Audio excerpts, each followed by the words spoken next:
ತರುವಿನ ನೆರಳು ಕೊಡುವಂತ ಸುಖವು ಕೊಡುವನು ಕೃಪೆಯ ದಿನವು. ಸ್ಥಿರ ಇರುವ ಮನ ಎನಗಿರಲಿ ಶರಣಾಗತಿ ಎಂದು ಬರಲಿ.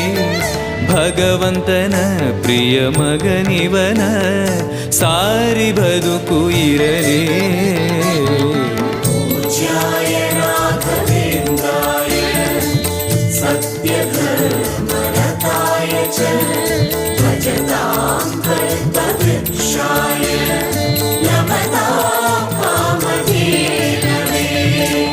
ಆಲಯವೆಂದರೆ ಮಂತ್ರಾಲಯವೇ ಬೇರೆ ನಾ ಅರಿಯಲಾರೆ.